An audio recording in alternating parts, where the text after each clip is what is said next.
Jade Helm 15, a military exercise of grand scale. The military claims the exercise is for overseas training, yet 3 of these United States have been listed as hostile. The term mastering the human domain reveals to us that Jade Helm 15 is more than just a military exercise. It's also an exercise of the new field of geospatial intelligence, using human domain analytics to map the politics and thoughts of any nation, state, city, right down to the individual. Jade Helm 15. That's what the United States Army is calling a large-scale military exercise. Special Operations Command will be training with other armed units beginning in July. In a recent Infowars.com report, Master the Human Domain, the domestic plan behind Jade Helm, we break down what the Jade Helm logo refers to. In brief, a new discipline in intelligence has been at center stage for the past decade: activity-based intelligence, or ABI.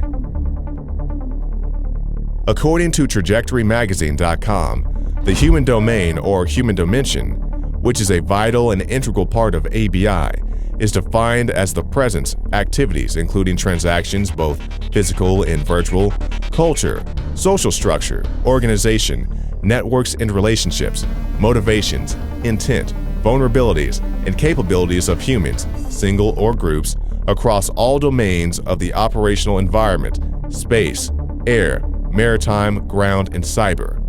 This article goes on to say that the focus on mastering the human domain was born out of a merging of 3 already existing disciplines of intelligence. That may be the case for this branding of this idea, but the exercise of mapping the human domain right down to the individual is a long-standing institutionalized strategy that has been going on for well over 100 years.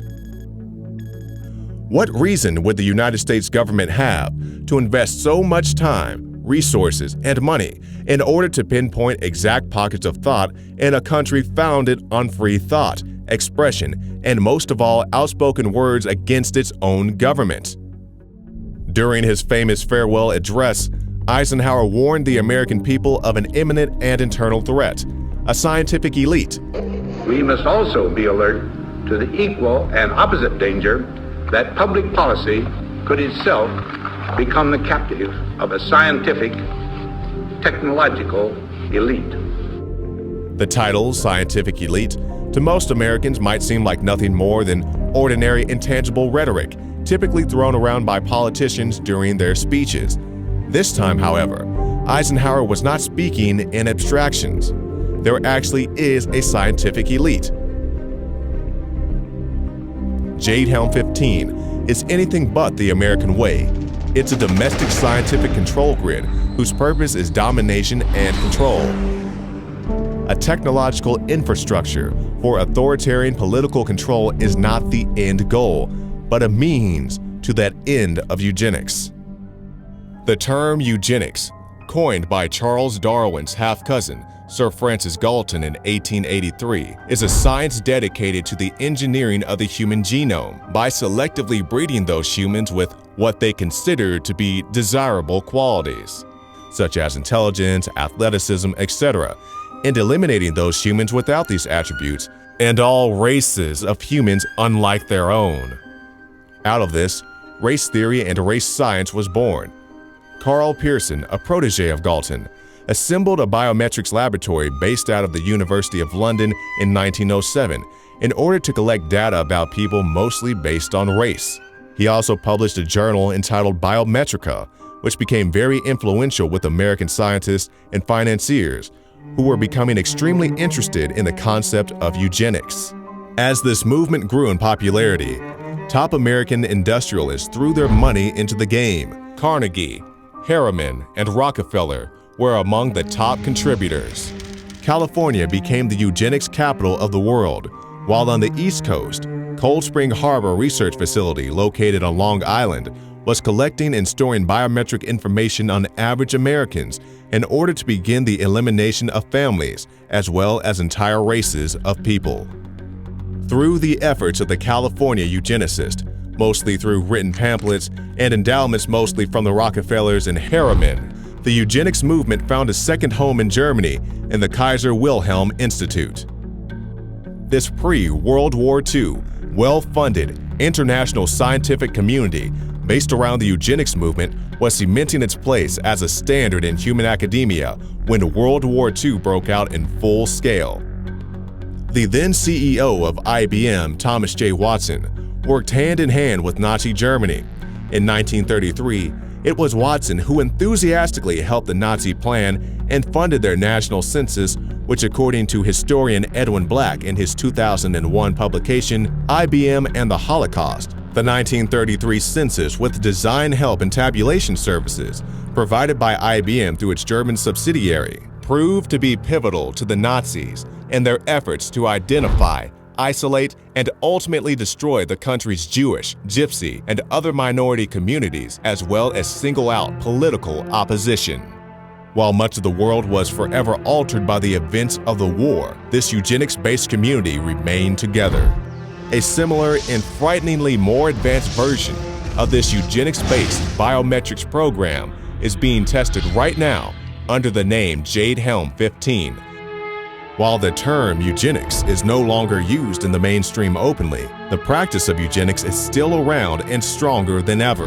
Jade Helm 15 exercises the next generation of technology in the political domination arena. It is simply another technological step beyond the Cold Springs Harbor Research Facility's biometrics program or Thomas J. Watson's census of Germany. And their disciplines developed during the eugenics heyday in the early 20th century are still being practiced and advanced today. Mandatory toxic vaccines, abortion, family courts, contaminated water, and of course biometrics are just a few of the branches that grew out of the original eugenics trunk, still present and dominating over our society today. In 2010, the GeoInt Symposium, an annual geointelligence, geospatial, and activity-based intelligence conference, held a presentation entitled Mastering the Human Domain. Geospatial intelligence and human geography were the main talking points. Jade Helm is born and begins to take form. The human domain encompasses the totality of the physical, cultural, and social environments that influence human behavior, explained Admiral McRaven. Success in this domain won't be achieved by traditional ground, naval, or air forces. Instead, success in the human domain will depend upon understanding the human terrain and establishing trust with those individuals who occupy that space. The goal is to see if groups of these special forces can move around the civilian population without being noticed, blend in so they can place themselves in strategic positions. McRaven continued by saying, building understanding of the human domain requires boots on the ground, feeding information into the network. A living active map where human beings are movable real-time landmarks and everyone's personal thoughts, feelings, medical information, belief systems, history, basically every shred of information about the individuals in any region on that map will make up the terrain.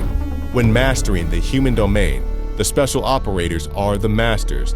They are the key that turns this whole machine on.